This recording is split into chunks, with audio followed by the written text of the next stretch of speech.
સાબિત થઈ શકે છે। આ થેરાપી અમદાવાદમાં ભારે આકર્ષણ જમાવ્યું છે।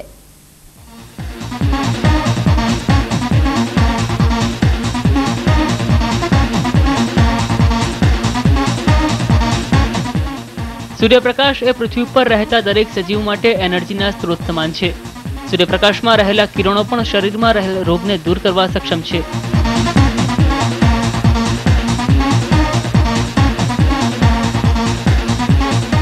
પરંતુ બદલાયેલી લાઇફસ્ટાઇલના કારણે લોકો સૂર્યના મહત્વને ભૂલી ગયા છે। ત્યારે સૂર્યના કિરણોને હવે મશીન દ્વારા આપવામાં આવી રહ્યા છે, જેને કહેવાય છે સેરાજમ થેરાપી।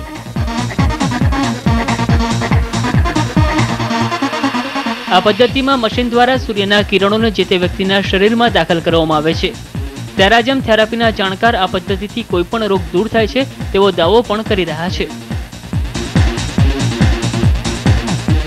मोक्सा, एक्यूप्रेशर, कायरोप्रैक्टिक, इन चीज़ों से हम नेचुरल FIR भी फॉर इंफ्रारेड रेज यानी सूरज की सुबह की लालिमा, उनसे हम वहाँ पे पहुँच करके 7 सेंटीमीटर आपकी नसों में धीरे धीरे FIR मार करके उसको धीरे धीरे ओपन करके नॉर्मल करने की कोशिश करते हैं एक नेचुरल तरीके से। સેરાજમ થેરાપીમાં મશીન દ્વારા શરીરના કમર અને પેટના ભાગ પર અલગ અલગ 15 પોઈન્ટ પર કિરણો દ્વારા ગરમી આપવામાં આવે છે। એટલું જ નહીં, આ કિરણોની સાથે સાથે મસાજ અને એક્યુપ્રેશર જેવી ટ્રીટમેન્ટ પણ આપવામાં આવે છે। મારો 8 વર્ષનો બાબો છે, એની માટે હું આવું છું।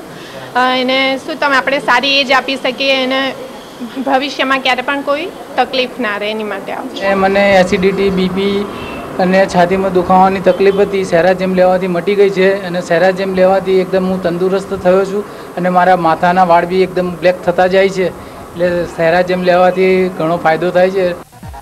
સમગ્ર જીવસૃષ્ટિ માટે સૂર્યના કિરણો અતિ મહત્વના છે। ત્યારે સૂર્યના કિરણોનો વૈજ્ઞાનિક રીતે ઉપયોગ કરીને લોકોના રોગોને દૂર કરવાનો દાવો કરતી આ નેચરલ થેરાપી આજના એલોપેથી દવાઓના યુગમાં દર્દીઓને કોઈપણ પ્રકારની સાઇડ ઇફેક્ટ વિના રાહત આપવામાં મદદરૂપ થઈ રહી છે।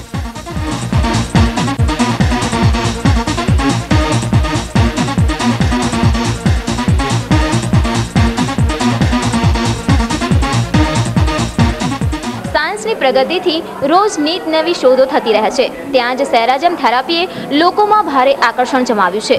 તો આગામી સમયમાં દવા ક્યાંય સેરાજમ થેરાપીનો પર્યાય ન બની જાય તો નવાય નહીં। કેમેરામેન ઉર્વિશ સોની સાથે વિધાતા પરમાર, TV9 અમદાવાદ। અમદાવાદના અસારવા વિસ્તારમાં બ્રિજ નીચે દર વર્ષે ભરાતા મેળાની જેમ આ વર્ષે પણ મેળાનું આયોજન થયું હતું।